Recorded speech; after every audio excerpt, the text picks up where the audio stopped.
Sannu Kumar entertainment.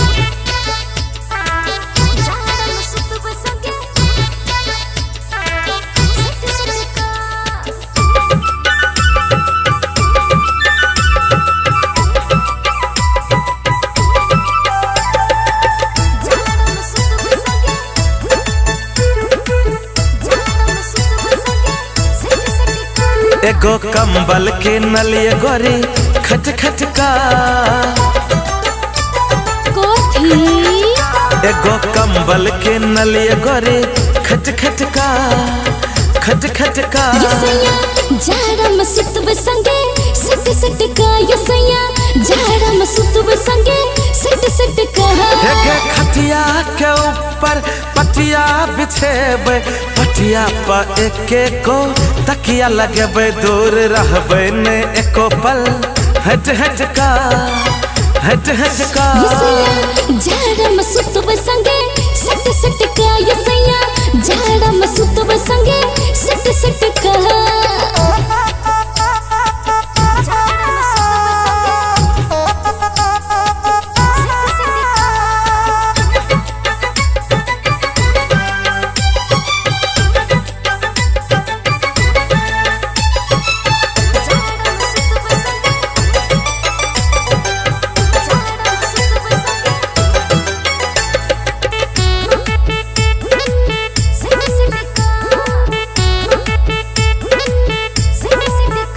एगे father ला चादर की नलिए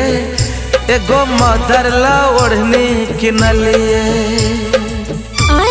हमरा ने सिर्फ कंबल एगे फादर ला चादर की नलिए एगो मदर ला ओढ़नी की नलिए सिस्टर ला स्वेटर की नलिए एगे ब्रदर ला टोपी की नलिए हम गुदर गुदर करबे रजाई में रजाई में रजाई में तहु से जले सबर ले आए चट चट का चट चट का जाड़ा में सुतब संगे सट सट का यसैया जाड़ा में सुतब संगे सट सट का हवा घुसल यसैया हवा घुसल कोना कोना हेगे कोना कोना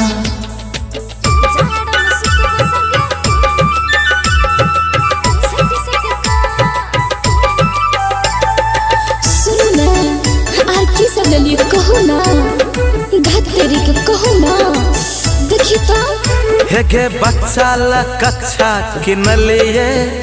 एगो बुच्ची ला फुच्ची की नलिए ए पैसा जमा करेला हाँ गे हेगे बच्चा ला कच्चा की नलिए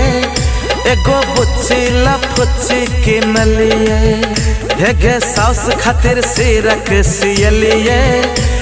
ससुर जिला धोती की नलिए आय है भाग्य सा एहन हस्बैंड मिलले हस्बैंड मिलले हाफ पैंट मिलले आई हेगे हाफ पैंट वाली की हाफ माइंड गे हेगे ले छे अंगड़ाई बड़ी ऐठ ऐठ का ऐठ ऐठ का यसैया जाड़ा में सुतब संगे सट सट का यसैया जाड़ा में सुतब संगे सट सट का हेगे खटिया के ऊपर पटिया बिछेबे पटिया पर एके गो तकिया लगेबे एगो कंबल के नलियो गोरी खच खच का खच खच का यसैया जाड़ा में सुतब संगे सट सट का यसैया जाड़ा में सुतब संगे सट सट का के गोरी जाड़ा में सुतब संगे सच सच का के गोरी जाड़ा में सुतब संगे सच सच का गुड नाइट